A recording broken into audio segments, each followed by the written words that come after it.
আলহামদুলিল্লাহ, আল্লাহ জাল্লা শানুহুর দরবারে অসংখ্য অগণিত শুকরিয়া, যিনি আজকের আমাদের স্বাধীন সার্বভৌম বাংলাদেশের এই বিজয়ের মাসে 1971 সালের 16ই ডিসেম্বর বাঙালি জাতি বাংলাদেশের স্বাধীনতা সার্বভৌমত্বের যে স্বীকৃতি মিলেছিল আনুষ্ঠানিকভাবে, সেই তারিখ আমাদের সামনে খুব কাছে। আজকে 13ই ডিসেম্বর, 16ই ডিসেম্বর বাংলাদেশের বাঙালি জাতি বিজয় দিবস। কি দিবস? বিজয় দিবস। এই বিজয় দিবসকে সামনে রেখে আজকে পবিত্র জুমার নামাজের পূর্ববর্তী খুতবা শুনবার জন্য এবং নামাজ মসজিদে এসে জামাতের সাথে আদায় করবার জন্য আমাদেরকে সমবেত হওয়ার তৌফিক দান করেছেন। শুকরিয়ার সাথে অন্তরের অন্তঃস্থল থেকে মহান রব্বুল আলামিনের দরবারে শুকরিয়া জ্ঞাপন করি। আলহামদুলিল্লাহ, আলহামদুলিল্লাহ। মুহতারাম হাজিরিন, পাশাপাশি দুরূদ ও সালাম পাঠ করছি অসংখ্য অগণিতবার বিশ্বনবী সাইয়্যিদুল মুরসালিন খাতামুন নবিয়্যিন রাসূল আরবি সাল্লাল্লাহু আলাইহি ওয়াসাল্লামের প্রতি। আল্লাহ তাবারাকা ওয়া তাআলা যার উম্মত করে আমাদেরকে সৌভাগ্যবান করেছেন। মুহতারাম হাজিরিন, আমাদের বাঙালি জাতি বাংলাদেশ স্বাধীন সার্বভৌম বাংলাদেশে বিজয় দিবসকে সামনে রেখে আমাদেরকে আল্লাহ তাবারাকা ওয়া তাআলা তার পক্ষ থেকে পুরো বিশ্ব মানচিত্রে আমাদের শস্য শ্যামল সুজলা সুফলা ফসলে পরিপূর্ণ একটি ভূখণ্ড দান করেছেন। আমরা বাঙালি জাতি হিসেবে আমাদেরকে একটি স্বাধীন ভূখণ্ড নিয়ামত হিসেবে দান করেছেন। সেই সাথে আমরা পুরো পৃথিবীর বুকে স্বাধীন জাতি হিসেবে স্বীকৃতি পেয়েছি। স্বাধীনভাবে একটা রাষ্ট্রের মধ্যে একটা রাষ্ট্র গঠন করবার শক্তি এবং সামর্থ্য আল্লাহ পাক বাঙালি জাতিকে দান করেছেন। শুকরিয়া আদান বলে আলহামদুলিল্লাহ, আলহামদুলিল্লাহ।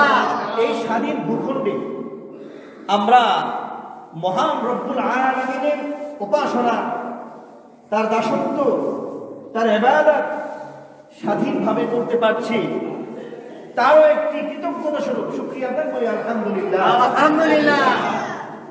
প্রায় 30 লাখ শহীদের রক্তের বিনিময়ে আমার অসংখ্য অগণিত মা ও বোনের ইজ্জত ও সম্ভ্রমের বিনিময়ে আমরা এই স্বাধীনতা পেয়েছি।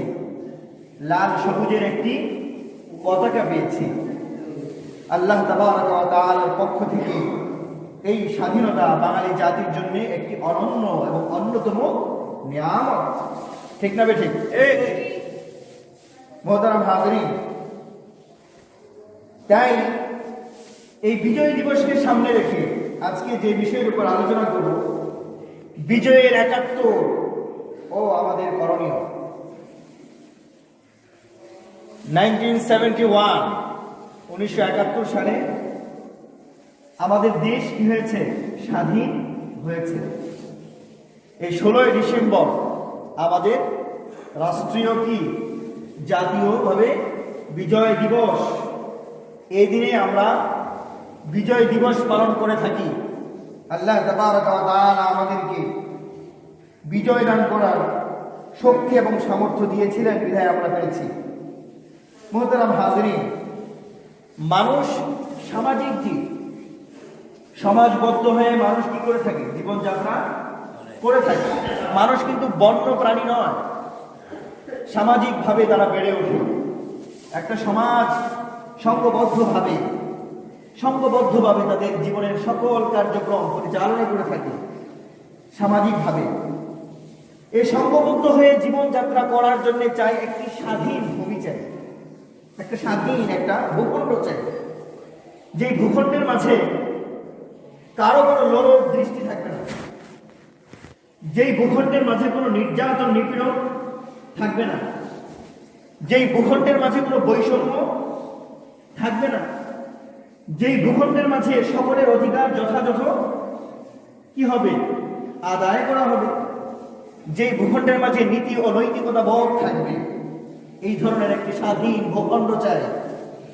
তাই মানুষ, আমাদের বাঙালি জাতি 1971 সালে মানুষ সামাজিক জীব হিসেবে আমাদের বাঙালি জাতির সকল কার্যক্রম, জীবনযাত্রা সহজ সরল ও অর্থবহ ও সমৃদ্ধ জীবনযাত্রাকে নিশ্চিত করার লক্ষ্যে দুর্নীতিমুক্ত, নিপীড়ন জুলুম মুক্ত, নিষ্পেষণ মুক্ত, অত্যাচার অবিচার শোষণ মুক্ত স্বাধীন একটি ভূখণ্ড নিশ্চিত করার জন্যে আমার এই বাংলাদেশের আপামর জনতা 1971 সালে সেই 26শে মার্চ যেদিন থেকে স্বাধীনতার ঘোষণা হয়েছিল, তা থেকে 1971 সালের 16 ডিসেম্বর পর্যন্ত প্রায় দীর্ঘ 9 মাস ব্যাপী রক্তক্ষয়ী যুদ্ধের বিনিময়ে আমাদের এই স্বাধীন ভূখণ্ড আমরা যারা পরবর্তী প্রজন্ম আছি, আমাদের মুক্তিযোদ্ধা যারা আছেন তারা রেখে গিয়েছেন, আমরা তাদেরকে ভক্তি ও শ্রদ্ধার সাথে স্মরণ করিয়াছি। আল্লাহ পাক সকলকে, যারা মরহুম, যারা পরপারে চলে গিয়েছেন, সকলকে আল্লাহ পাক জান্নাতের উঁচু মাকাম দান করেন, আমিন। আর যারা হায়াতে বেঁচে আছেন, আমাদের এই বীর ও সাহসী মুক্তিযোদ্ধা যারা আছেন, আল্লাহ পাক সকলকেই উত্তম এবং সুস্বাস্থ্য দান করেন, আমিন। তাদের পার্থিব জীবন যতদিন তারা হায়াতে বেঁচে থাকেন, ততদিন পর্যন্ত আল্লাহ পাক তাদের সকলকে শারীরিক ও মানসিক শক্তি দান করেন, আমিন। তাদেরকে হায়াত তৈয়বা দান করেন, আমিন। মোহতারাম হাজিরিন, সংক্ষিপ্ত ইতিহাস বলছি। এই মুক্তিযুদ্ধের আমাদের এই বিজয় অর্জিত হলো 1971 সালের 16 ডিসেম্বর। আনুষ্ঠানিকভাবে আমরা বিজিত, আমরা বিজয় অর্জন করতে পেরেছি। পৃথিবীর মানচিত্রে আমাদের স্বাধীন সার্বভৌম বাংলাদেশ একটি ভূখণ্ড আমরা পেয়েছি, লাল সবুজের একটি পতাকা আমরা পেয়েছি।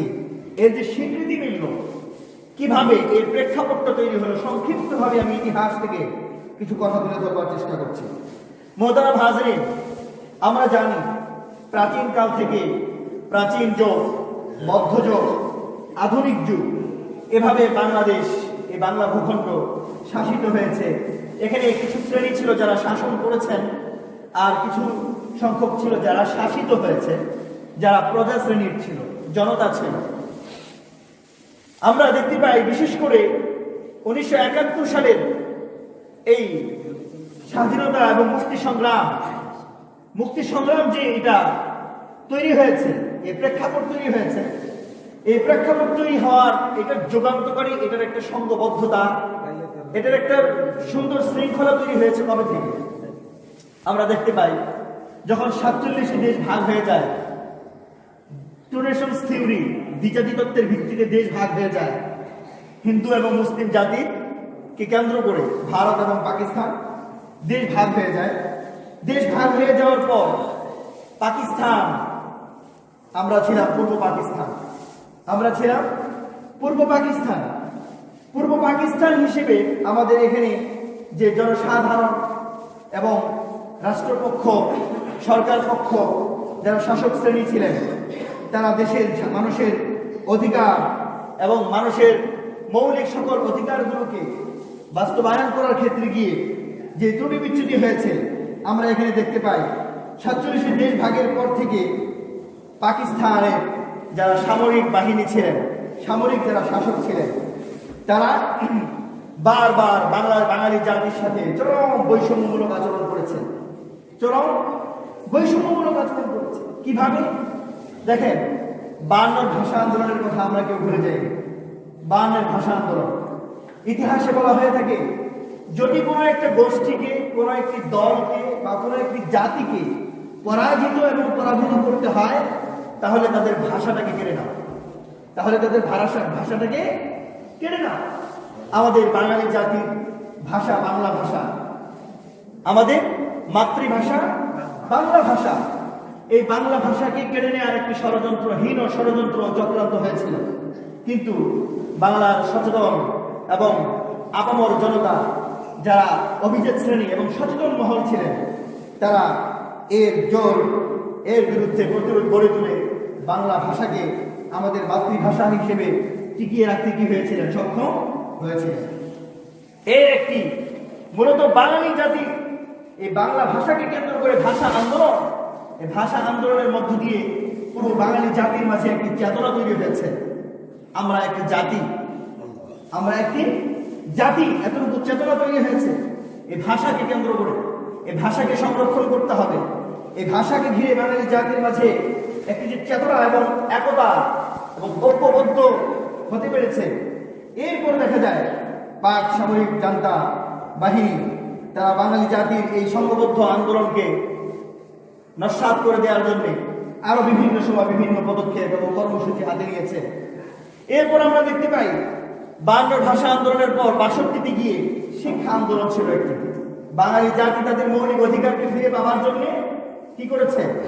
যারা শোষণ করেছে শাসক শ্রেণী, যারা শোষণ করেছে পশ্চিম পাকিস্তানের যারা সামরিক শাসক বাহিনী ছিল, তারা পূর্ব পাকিস্তানকে কোণঠাসা করার জন্য, পূর্ব পাকিস্তানের সকল মানুষের মৌলিক অধিকারকে হরণ করার জন্য এবং পূর্ব পাকিস্তানের ভূখণ্ডে যেন কোনো সচেতন এবং কোনো দক্ষ নেতৃত্ব তৈরি না হয়, তার জন্য এই শিক্ষা ব্যবস্থার ক্ষেত্রে জাতীয় বাজেটকে সীমিত করে দেয়। যার কারণে এই পূর্ব পাকিস্তানের তৎকালীন পূর্ব পাকিস্তান, বর্তমান আমাদের বাংলাদেশ, এখানে এক প্রতিরোধ গড়ে ওঠে এই শিক্ষা আন্দোলন। বাংলার দামাল কামাল ছাত্র সমাজ এবং শিক্ষিত তৎকালীন শিক্ষক মহোদয় বৃন্দ এই শিক্ষা আন্দোলনকে গড়ে তুলেছিলেন।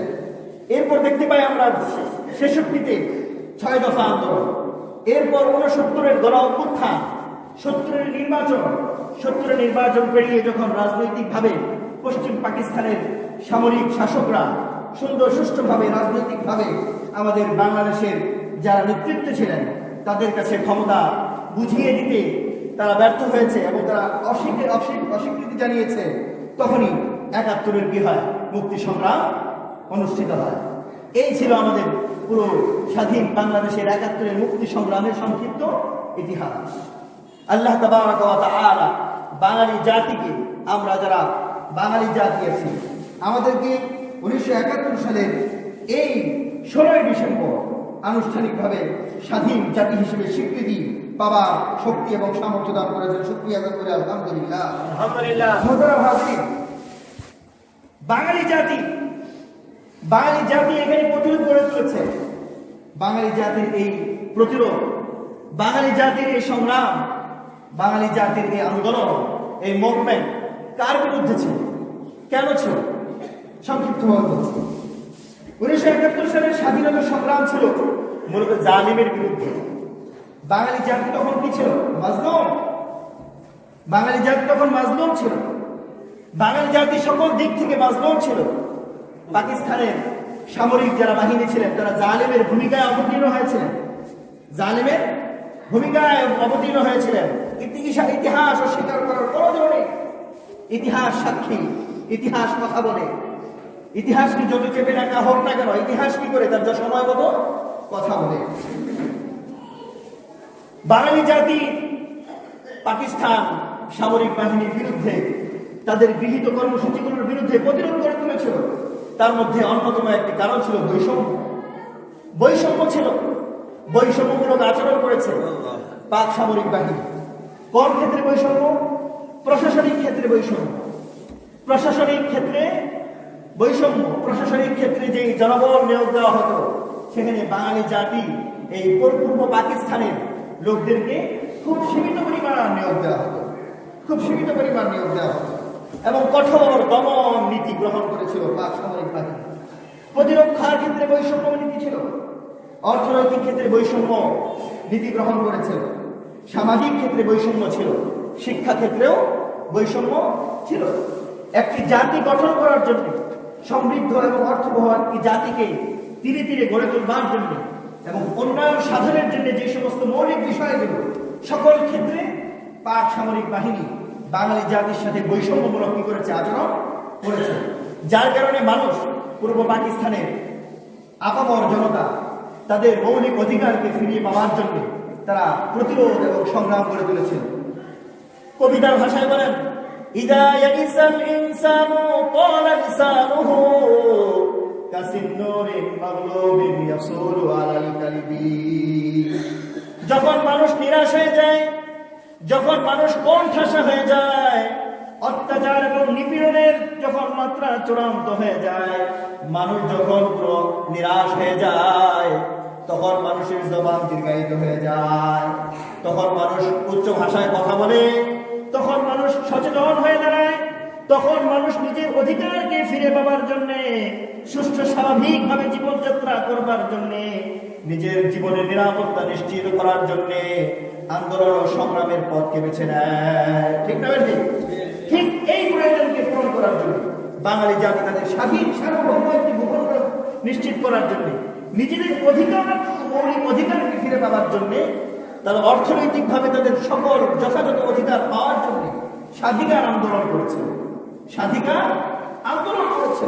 শেষ পর্যন্ত গিয়ে এই স্বাধিকার আন্দোলন স্বাধীনতা আন্দোলনে কি নেয়, রূপ নেয়।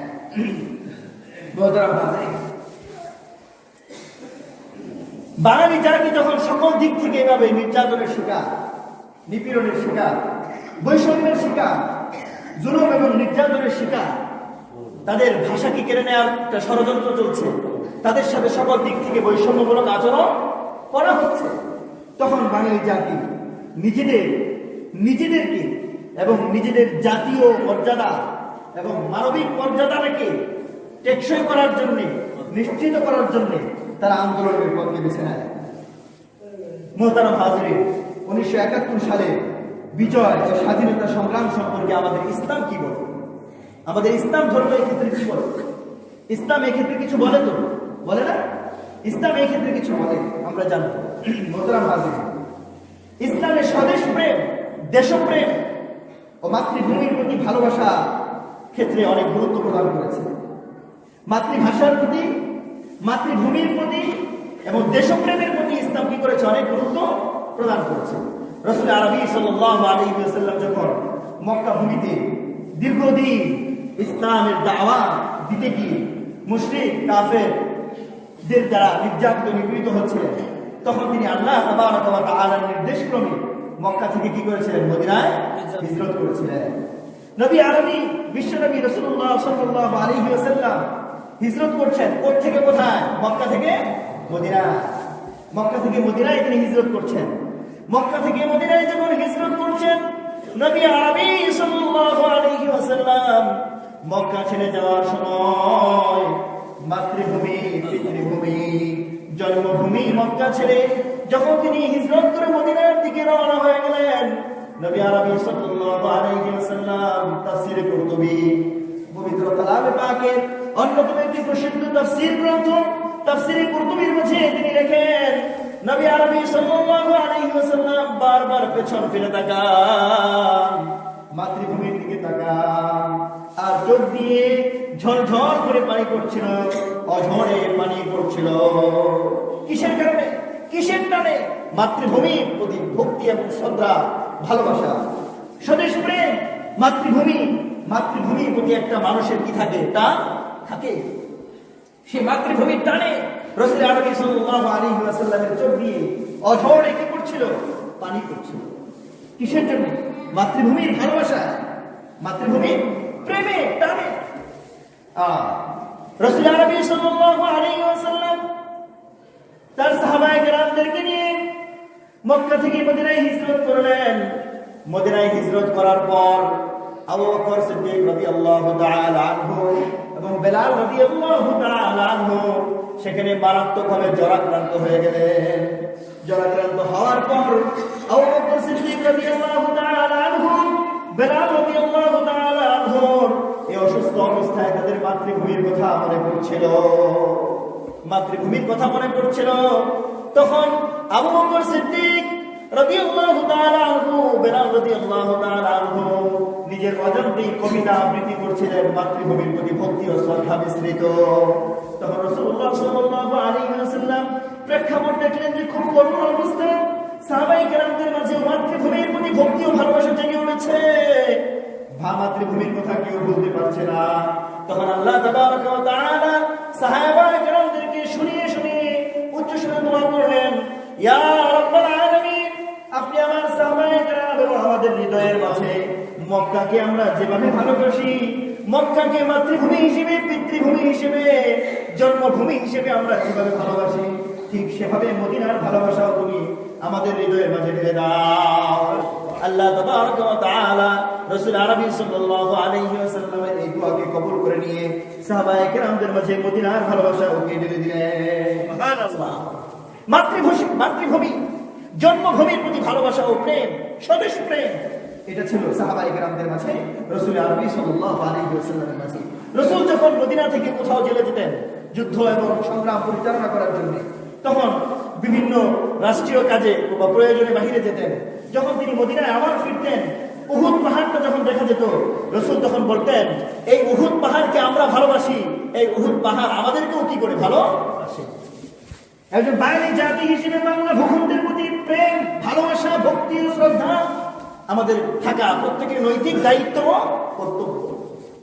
সেই নৈতিক দায়িত্ব কর্তব্য পালন করার স্বার্থেই, পালন করার মহান লক্ষ্যকে সামনে রেখে 1971 সালের সেই 26শে মার্চ থেকে আপামর জনতা দল মত নির্বিশেষে সকলেই ঝাঁপিয়ে পড়েছিলেন স্বাধীনতা সংগ্রাম। মুহতারাম হাজরিন, একটি গুরুত্বপূর্ণ কথা, তৎকালীন দেখা যায় যখন পাক সামরিক বাহিনী এই দেশে যুদ্ধ পরিচালনা হচ্ছে, বাঙালি জাতিকে প্রতিরোধ করার জন্য, বাঙালি জাতির এই স্বাধীনতা সংগ্রামকে নস্যাৎ করে দেওয়ার জন্য চতুর্দিক থেকে আন্দোলন এবং সংগ্রাম চলছে। ওদিক থেকে পাকিস্তানের শাসক ছিল কারা? সামরিক শ্রেণী, সামরিক কিছু শ্রেণী। তারা ইসলামের নাম দিয়ে এদেশের মুক্তিগামী, সংগ্রামী, স্বাধীনতাকামী মানুষদেরকে নির্বিচারে কি করেছে? হত্যা করেছে। ইসলামের নামে, কথা বুঝবেন, ইসলামের নামে, ইসলামের পুরো রাষ্ট্রের একটা অখণ্ডতা রক্ষা করার জন্য ওদিক থেকে কিন্তু আমি প্রথমেই বলেছি বৈষম্যমূলক আচরণ করেছে। রাজনৈতিকভাবে একটা রাষ্ট্রের যত শৃঙ্খলা রক্ষা করা দরকার, রাষ্ট্রের মানুষের জনতার অধিকার আদায় করা দরকার, সেই ক্ষেত্রে কিন্তু তারা পিছিয়ে ছিল, তারা অধিকার আদায় করে নাই। বাঙালি জাতির পিঠ কোথায় থেকে গেছে? দেয়ালে থেকে গেছে। বাঙালি জাতিকে তখন নির্যাতন এবং নিপীড়ন চালিয়েছে পাক সামরিক বাহিনী ইসলামের নামে।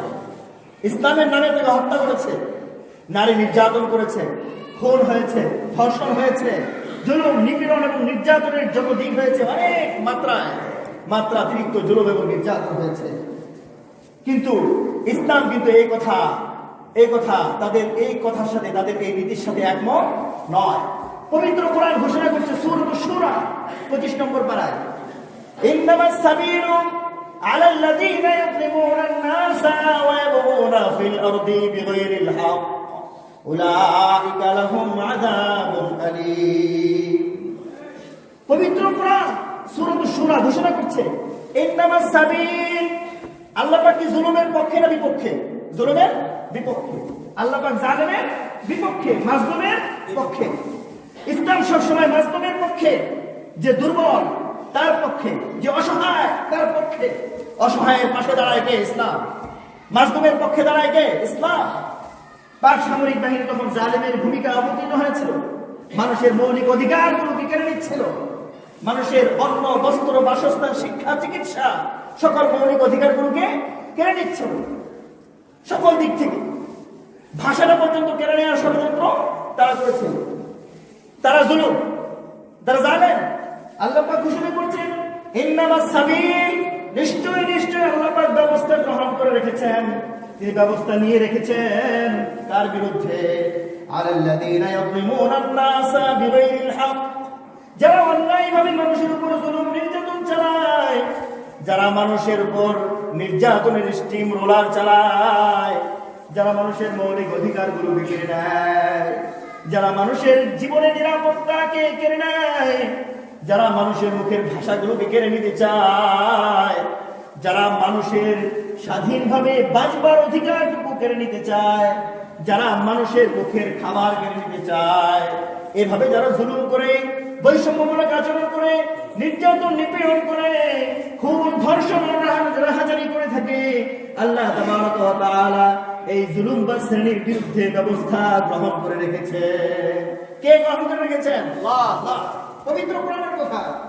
ওয়ায়াবগুনা ফিল আরদ, জমিনের মধ্যে ফিতনা এবং অরাজকতা সৃষ্টি করে শৃঙ্খলা রক্ষা করার জন্য রাষ্ট্রপক্ষে, রাষ্ট্রের যারা শাসক সরকার শ্রেণী থাকেন, দেশের সকল শ্রেণীর আপামর জনতা, সকল মানুষের অধিকার আদায় করার দায়িত্ব কার? সরকারের। কার? সরকার। সরকার যখন অধিকার আদায় করবে না, তখন মানুষ তাদের মৌলিক অধিকার আদায়ের জন্য রাস্তায় সংগ্রাম করে না? করে। মানুষ তাদের জীবনের নিরাপত্তা যখন নিরাপত্তাহীনতায় ভোগে, নিরাপত্তা নিশ্চিত করার লক্ষ্যে রাস্তায় মানববন্ধন করে, আন্দোলন করে, মিছিল করে, মিটিং করে না? করে। ইসলাম এই নির্যাতিত নিপীড়িত শ্রেণীর পক্ষে কথা বলে। ওয়ায়াবগুনা ফিল আরদি বিগাইরিল হক, আল্লাহ পাক ব্যবস্থা গ্রহণ করে রেখেছেন। যারা শান্তির পরিবর্তে অশান্তি চায়, যারা সুন্দর পরামর্শের ভিত্তিতে, আলোচনার ভিত্তিতে সমস্যার সমাধান করার পরিবর্তে অস্ত্রের বলে কথা বলে, যারা অস্ত্রের মাধ্যমে, অস্ত্রের ভাষায় কথা বলে, এই সমস্ত জালেমদের বিরুদ্ধে আল্লাহ তাবারক ওয়া তাআলা ব্যবস্থা গ্রহণ করে রেখেছে। সুবহানাল্লাহ। উলাইকা লাহুম আযাবুন আলীম। শুধু তাই নয়, পার্থিব দৃষ্টিকোণ থেকে দেখি, পাক সামরিক বাহিনী যখন সেই 1971 সালের এই মুক্তি সংগ্রাম, স্বাধীনতা সংগ্রামে তাদের নীতি এবং নৈতিকতার স্খলন ঘটেছিল, তখনই তাদের পরাজয় হয়েছে। আমাদের এই বাঙালি জাতির যত মা বোনরা আছে, তাদেরকে, তাদের উপর যেই পরিমাণ নির্যাতন নিপীড়ন চালিয়েছে পাক সামরিক বাহিনী, তাদের নৈতিকতার স্খলন ঘটেছিল। আল্লাহ তাবারক ওয়া তাআলা তাদের উপযুক্ত শাস্তি এবং তাদের বিরুদ্ধে সেই ব্যবস্থা তিনি পার্থিব জীবনে দুনিয়াতেই সেভাবে তিনি দেখিয়ে দিয়েছিলেন। অতএব মুক্তিযুদ্ধ, এটা ইসলাম মুক্তিযুদ্ধের পক্ষে ছিল, কারণ এখানকার মানুষ নির্যাতিত নিপীড়িত ছিল। নির্যাতিত নিপীড়িত মাজলুম শ্রেণীর পক্ষে ইসলাম কি করে থাকে? অবস্থান নিয়ে থাকে। মুহতারাম হাজিরিন, আল্লাহ তাবারক ওয়া তাআলা এই জালেমদের বিরুদ্ধে পরকালেও শাস্তির বিধান রেখে দিয়েছেন। রাসূল আরবি সাল্লাল্লাহু আলাইহি ওয়াসাল্লাম তার পবিত্র হাদিসে ঘোষণা করেন, মান হামালা আলাইনা সিলাহা ফালাইসা মিন্না, যে ব্যক্তি মুমিন মুসলিম হওয়া সত্ত্বেও অপর মুসলিমদের বিরুদ্ধে অস্ত্র ধারণ করে, অস্ত্রের ভাষায় কথা বলে, অস্ত্র তাক করে, শোন করে, সেই ব্যক্তি আমার উম্মতের অন্তর্ভুক্ত নয়। কে বলেছেন? রাসূল আরবি সাল্লাল্লাহু আলাইহি ওয়াসাল্লাম। জেনোসাইড, একটা জাতি নিধন, মানুষ হত্যা, গণহত্যা, এর বিরুদ্ধে ইসলাম কথা বলে। গণহত্যার বিরুদ্ধে কি ইসলাম কথা বলে? আল্লাহ রাসূল সাল্লাল্লাহু আলাইহি ওয়াসাল্লাম বলেছেন, যে অস্ত্র ধারণ করে আমাদের উম্মতের বিরুদ্ধে, মুসলিমদের বিরুদ্ধে, সে আমাদের উম্মতের, এই মুসলিমদের অন্তর্ভুক্ত নয়। রাসূলুল্লাহ সাল্লাল্লাহু আলাইহি ওয়াসাল্লাম ঘোষণা করেন, মান কুতিলা দুনা মালিহি ফাহুয়া শাহীদুন, যে ব্যক্তি নিজের সম্পদকে রক্ষা করার জন্য জীবন দিয়ে দেয়, নিজের সম্পদ, নিজের বিত্ত বৈভব, নিজের প্রাচুর্যকে রক্ষা করার জন্য জীবন দিয়ে দেয়, অর্থাৎ কোন যে ডাকাত শ্রেণী, যারা জালেম শ্রেণী, তাদের কাছ থেকে নিজের সম্পদকে রক্ষা করার জন্য যে জীবন দিয়ে দেয়, সেই ব্যক্তি কি? ফাহুয়া শাহীদুন, সেই ব্যক্তি শহীদ। ওমান কুতিলা দুনা দামিহি ফাহুয়া শাহীদুন, যে ব্যক্তি নিজের আত্মরক্ষার জন্য জীবন দিয়ে দেয়, নিজেকে জালেমের কাছ থেকে বাঁচানোর জন্য জীবন দিয়ে দেয়, ফাহুয়া শাহীদুন, এও শহীদ। ওমান কুতিলা দুনা দীনিহি ফাহুয়া শাহীদুন, যে ব্যক্তি নিজের ধর্মকে রক্ষা করার জন্য, নিজের ধার্মিকতা, নিজের জীবনাচার, জীবন পদ্ধতি, মুমিন মুসলিম হিসেবে যা তা রক্ষা করার জন্য জীবন দিয়ে দেয়, ফাহুয়া শাহীদুন, এও শহীদ। ওমান কুতিলা দুনা আহলিহি ফাহুয়া শাহীদুন, যে ব্যক্তি নিজের পরিবারকে জালেম শ্রেণীর পক্ষ থেকে, জালেম শ্রেণীর কাছ থেকে রক্ষা করার জন্য, নিজের পরিবারের পারিবারিক নিরাপত্তা নিশ্চিত করার জন্য জীবন দিয়ে দেয়, যে পরিবারের জন্য জীবন দিয়ে দিল, সেই ব্যক্তিও শহীদ। যে ব্যক্তি নিজের জাতিকে রক্ষা করার জন্য জীবন দিয়ে দেয়, সেই ব্যক্তিও শহীদ। সুবহানাল্লাহ। তাই মুসলিম যারা আমাদের দেশকে রক্ষা করার জন্য, স্বাধীন বাঙালি জাতিকে রক্ষা করার জন্য, দেশ ও মাতৃভূমি, জন্মভূমি বাঙালি জাতিকে রক্ষা করার জন্য জান ও প্রাণ দিয়ে দিয়েছেন, তারা সকলেই শহীদ। আল্লাহ পাক সকলকে তাদের জীবনের সকল গুনাহ ক্ষমা করে দিয়ে জান্নাতের উচ্চ মাকাম দান করেন, আমিন। মুহতারাম হাজির, রাসূল আলাইহিস সাল্লাল্লাহু আলাইহি সাল্লাম বলে দিয়েছেন, একজন নির্দোষ, যে তার কোনো দোষ নেই, নির্দোষ স্বচ্ছ একজন ব্যক্তিকে যদি হত্যা করা হয়, তাহলে পুরো পৃথিবীকে ধ্বংস করে দেওয়ার চেয়েও মারাত্মক এবং জঘন্য গুনাহ হলো একজন নিষ্পাপ নিরপরাধ নির্দোষ ব্যক্তিকে হত্যা করা। তাহলে এই ৭১-এর মুক্তি সংগ্রামে কত নির্দোষ এবং নিষ্পাপ শিশু, মা, বোন, আমার ভাই, বাবারা ইন্তেকাল করেছেন, নির্যাতন এবং নিপীড়নের শিকার হয়েছেন। এখন আপনারা বলেন, আপনারা হিসাব করবেন, ইসলামের নামে এভাবে মানুষ হত্যার কোনো অধিকার কাউকে ইসলাম দেয় না। ইসলামের নামে ওই জঙ্গিবাদী কার্যক্রম পরিচালনা করবে, হ্যাঁ, এই সুযোগ আছে? সন্ত্রাসবাদ ও জঙ্গিবাদের বিরুদ্ধে কথা বলেছিলাম, ইসলাম কি বলে এর আগে বলেছিল। মুহতারাম হাজিরিন,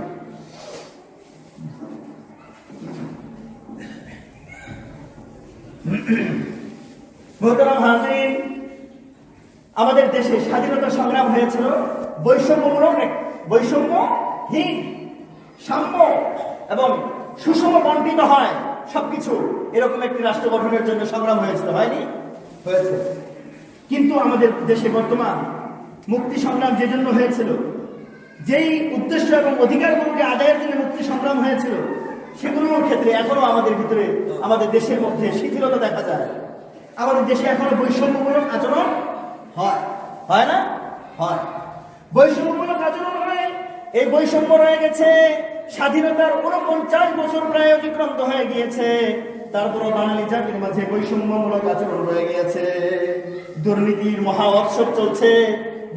মহোৎসব চলছে, অথচ একটি দেশের উন্নয়নের পথে সবচেয়ে প্রথম এবং প্রধানতম বাধা, সেটা কি? করাপশন, দুর্নীতি। এই দুর্নীতিকে যদি রোধ করা যায়, তাহলে দেশের সমৃদ্ধি এবং উন্নয়ন খুব অল্প সময়ের মাঝে আমাদের বাঙালি জাতি উপভোগ করতে পারবে কিনা? পারবে ইনশাআল্লাহ। আল্লাহ পাক আমাদেরকে দুর্নীতি মুক্ত, বৈষম্য মুক্ত দেশ গঠন করার তৌফিক দান করেন, আমিন। দেশে এখনো বেকারত্ব রয়ে গেছে, বেকারত্বের বোঝা দিন দিন ভারী হচ্ছে। পাক সামরিক শাসন আমলে দেশের মানুষকে, দেশের রাষ্ট্রীয় জনবলে যখন লোক নিয়োগ দেওয়া হতো, সেখানে বাঙালি জাতিদেরকে দেওয়া হতো না। এখনো দেশে প্রচুর পরিমাণ বেকারত্ব রয়ে গিয়েছে। শিক্ষিত বেকারত্বের পরিমাণ বোঝা দিন দিন বৃদ্ধি পাচ্ছে। এটা যেন আমাদের রাষ্ট্রপক্ষ, সরকার শ্রেণী যারা আছেন, মাননীয় সরকার মহোদয়, তাদের যথাযথ এবং গ্রহণযোগ্য উদ্যোগ গ্রহণ করা উচিত। মুহতারাম হাজিরিন, সামাজিক ন্যায় বিচারের ক্ষেত্রে বৈষম্যমূলক আচরণ হয়। সামাজিকভাবে ন্যায় বিচার এখনো আমাদের সমাজে নাই। শুধুমাত্র রাষ্ট্রপক্ষই সবকিছু বলে তা না, আমরা যে দেশের জনতা, আমাদের মাঝে নীতি নৈতিকতা, ন্যায় বিচার, সাম্য, ভ্রাতৃত্ববোধ এবং মানুষের অধিকার আমাদের কাছে যাদের আছে, সকলের আদায় করার জন্য সেই চিন্তা চেতনা আমাদেরকে গঠন করতে হবে। আমাদের মাথায়, আমাদের মস্তিষ্কে এই চিন্তা চেতনাকে লালন করতে হবে। তাহলে এই স্বাধীনতা সংগ্রামের যে যথাযথ যে উদ্দেশ্য, লক্ষ্য ছিল, সেটা আদায় হবে বলে আমরা আশা করতে পারি। আল্লাহ পাক আমাদেরকে তৌফিক দান করেন। দেখেন, অবৈধ সিন্ডিকেট, এই যে আপনারা দেখেন মুদ্রাস্ফীতি হচ্ছে, দেশের মানুষ কি পরিমাণ জিম্মি হয়ে গেছে নির্দিষ্ট কিছু লোকের কাছে। সিন্ডিকেট, এই পেঁয়াজের দাম দেখেন, এখন সাম্প্রতিক দেখা যায় যে ওষুধের দাম বৃদ্ধি পেয়েছে, ব্যাপক হারে ওষুধের দাম বৃদ্ধি পেয়েছে। মানুষ এর মৌলিক অধিকার চিকিৎসা সেবা গ্রহণ করা, মানুষের মৌলিক অধিকার অন্ন, মুখের খাবার। তাই এগুলোর ক্ষেত্রে যে অবৈধ সিন্ডিকেট আছে, অবৈধ সিন্ডিকেট, এদেরকে যথাযথভাবে, এদের বিরুদ্ধে যথাযথ কার্যকরী ভূমিকা গ্রহণ করবার জন্য আমাদের রাষ্ট্রপক্ষ এবং সরকার শ্রেণী যারা আছেন, তাদেরকে যথাযথ পদক্ষেপ গ্রহণ করার তৌফিক আল্লাহ পাক তাদেরকে দান করেন, আমিন। মুহতারাম হাজিরিন, রাসূলুল্লাহ সাল্লাল্লাহু আলাইহি ওয়াসাল্লাম যখন তিনি পুরো মক্কা, জাজিরাতুল আরব উপদ্বীপের মাঝে ইসলামের জয় জয়কার অবস্থা, তখন পবিত্র কালামে পাকে আল্লাহ পাক কোরআন সূরা অবতীর্ণ করেন, সূরাতুন নাসর, ইযা জাআ নাসরুল্লাহি ওয়াল ফাত ওয়া রাআইতান নাসা ইয়াদখুলুনা ফি দীনিল্লাহি আফওয়াজা ফাসাব্বিহ বিহামদি রাব্বিকা ওয়াস্তাগফির ইন্নাহু কানা তাওয়াবা। এখানে যখন আপনার আমার বিজয় অর্জন হয়, যখন আপনি আমি কোনো ক্ষেত্রে সফল হয়ে যাই, যখন আপনি আমি সফলতার মুখ দেখি, তখন আমার আপনার কি করণীয়? আল্লাহ পাক নবী মুহাম্মদ আরবি সাল্লাল্লাহু আলাইহি ওয়াসাল্লামকে সেই কর্মসূচি দিয়ে দিয়েছেন। নবী মুহাম্মদ আরবি, আপনি যখন মক্কা বিজয় করে ফেললেন, এখন আপনার কি করণীয়? আল্লাহ পাক বলছেন, ইযা জাআ নাসরুল্লাহি, যখন আল্লাহ পাকের সাহায্য চলে আসে, ওয়াল ফাতহু, এবং বিজয় চলে আসলো, মক্কা বিজয় হয়ে গেল, ইসলামের জয় জয়কার সর্বত্র, ওয়ারাআইতান নাসা, আর আপনি মানুষদেরকে দেখবেন, ইয়াদখুলুনা, তারা প্রবেশ করছে, ফি দীনিল্লাহি, আল্লাহর দ্বীনে, আফওয়াজা, দলে দলে দলে দলে চতুর্দিক থেকে মানুষ এসে নবী মুহাম্মদ আরবি সাল্লাল্লাহু আলাইহি সাল্লামের কাছে তিনি কি হচ্ছেন? ইসলাম ধর্ম গ্রহণ করছেন মানুষ। তখন এই ক্ষেত্রে করণীয় কি আপনার? ফাসাব্বিহ, প্রথম কর্মসূচি ফাসাব্বিহ, আল্লাহ পাকের প্রশংসা আদায় করুন, আল্লাহ পাকের শুকরিয়া আদায় করুন, মহান রব্বুল আলামিনের দরবারে শুকরিয়া জ্ঞাপন করুন, সিজদায় লুটিয়ে পড়ুন, তার প্রশংসা করুন, ওয়াস্তাগফিরহু, এবং এই যুদ্ধ সংগ্রাম ইত্যাদির মাঝে যে ভুল ত্রুটিগুলো হয়ে গিয়েছে সেগুলোর জন্য প্রায়শ্চিত্ত হিসেবে আল্লাহ পাকের কাছে ক্ষমা প্রার্থনা করো। ওয়াস্তাগফিরহু, আল্লাহ পাকের কাছে কি করেন? ক্ষমা প্রার্থনা করেন। ইন্নাহু কানা তাওয়াবা, আল্লাহ পাক ক্ষমাশীল, তিনি তওবা কবুল করে থাকেন। তাই আমরা বাঙালি জাতি হিসেবে এই স্বাধীন যে বাংলাদেশ, আমরা যে বিজয় অর্জন করেছি, 16ই ডিসেম্বর আমাদের সামনে বিজয় দিবস আসছে, এই বিজয় দিবসে বিজয়ী জাতি হিসেবে আমাদের বাংলাদেশ বিজয় অর্জন করেছে, এই হিসেবে আমাদের কর্মসূচি কি থাকতে পারে? আল্লাহ তাবারাক ওয়া তাআলার দরবারে প্রথমে শুকরিয়া আদায় করতে হবে। আল্লাহ, তুমি স্বাধীন সার্বভৌম একটি ভূখণ্ড আমাদেরকে দান করেছো, স্বাধীনভাবে বাঁচবার মৌলিক অধিকারগুলোকে নিয়ে বাঁচবার একটি ভূখণ্ড, লাল সবুজের একটি পতাকা আমাদেরকে আপনি দান করেছেন, শুকরিয়া আদায় করি আপনার কাছে। এরপর এই আমাদের যে ভুল ত্রুটিগুলো হয়ে গিয়েছে যুদ্ধ এবং মুক্তি সংগ্রামের মাঝে, স্বাধীনতা সংগ্রামের মাঝে, সেগুলোর জন্য আমরা ক্ষমা প্রার্থনা করি আল্লাহ তাবারাক ওয়া তাআলার কাছে।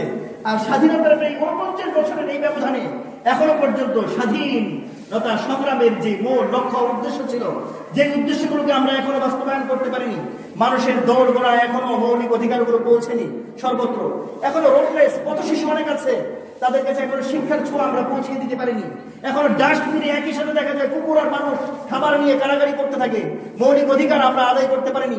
এই শীতকালে বস্ত্রহীন মানুষ, যারা বস্ত্রহীন অবস্থায়, উলঙ্গ অবস্থায় জীবন যাপন করছে, কালাতিপাত করছে, তাদের কাছে এখনো বস্ত্র আমরা পৌঁছে দিতে পারিনি।